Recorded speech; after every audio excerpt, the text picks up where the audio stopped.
আচ্ছা, আপনার নামটা একটু প্লিজ বলুন। Doctor Sayan Das, consultant radiation oncologist. Okay, আপনি একটু বলুন যে আপনার অভিজ্ঞতাটা কি? আপনি তো নানান রকম পেশেন্ট দেখছেন, আপনি তো এই ডিপার্টমেন্টেও আছেন, রেডিয়েশন ডিপার্টমেন্টে। আপনার এক্সপিরিয়েন্সটা কি?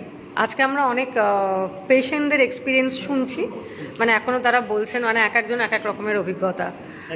অনেকে তো খুবই ভালো আছে, যা দেখছি, মানে দে আর ভেরি হ্যাপি অ্যাকচুয়ালি। আপনি কি বলবেন?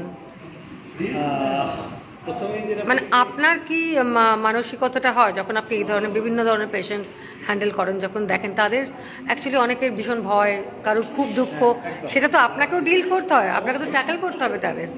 এই জিনিসটা প্রথমে বলার যে সাধারণত ওই যেটা বলছিলাম যে ক্যান্সার শুনিয়েছে বেশিরভাগ যারা আসেন দেখাতে প্রথম তাদের মধ্যেই তো রোগটা ডায়াগনোজ হওয়ার পরেই একটা প্রত্যেক জিনিস মাথার মধ্যে কাজ করে। এক হচ্ছে ভয় যে আদৌ ঠিক হবে কি না, সেকেন্ড হচ্ছে গিয়ে ক্যান্সারের সঙ্গে যারা জড়িত স্টিগমা বলছেন যে ক্যান্সার হলেই বাকি লোকজনরা তাকে একটু অ্যাভয়েড করতে শুরু করেন।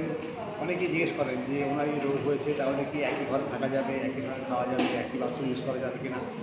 তো এই ক্যান্সার সঙ্গে জড়িত অনেক কিছু মিথ যেগুলো, এইগুলো কিন্তু ভাঙার চেষ্টা করতেই হয়। আমাদের বসে একটু বোঝাই যে দেখুন এটা সমাজের রোগ নয়, রোগটা নিয়ে অযথা ভয় পাবেন না। কিছু কিছু ক্ষেত্রে সত্যি ভয় থাকে, কিন্তু যেটা বারবার বলার যে যদি আর্লি স্টেজে জিনিসটাকে ডিটেক্ট করা যায় তাহলে কিন্তু সঠিক সময়ে সঠিক চিকিৎসায় সম্পূর্ণ সারানো যায়।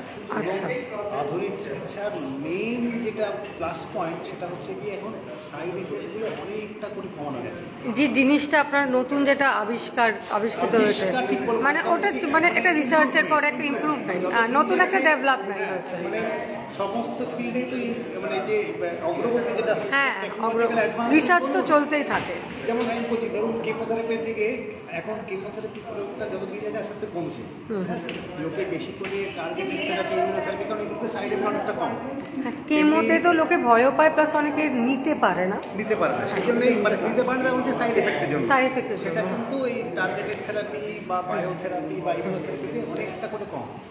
একইভাবে যখন রেডিওথেরাপি, রেডিওথেরাপির যে মূল অ্যাডভান্টেজ সেটা হচ্ছে কি সাইড এফেক্টটা অনেকটা করে কমিয়ে আনা। মানে আগেকার দিনে রেডিয়েশনে যেটা দেখতেছে গায়ের চামড়াটা সব পুড়ে যাওয়া, ড্রাই হয়ে যায়, যায় না, স্কিনের ওপর একটা এফেক্ট হয়, প্লাস হেয়ার লস ভীষণভাবে।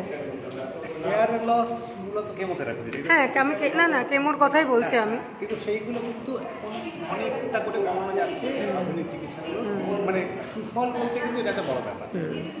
লোকরা এখন মোটামুটি ধরুন আজ থেকে 20 বছর আগেও যেরকম অ্যাডভান্স রোগ নিয়ে আসছেন, তার থেকে এখন কিছুটা হলেও আর্লি স্টেজে আসছে, যার ফলে আউটকামগুলো হিসেবে ইমপ্রুভ করছে।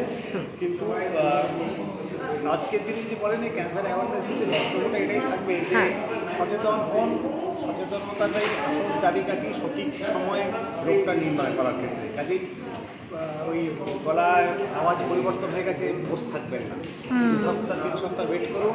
সমস্যার সমাধান না হলে বিশেষজ্ঞের পরামর্শ। Thank you so very much, thank you.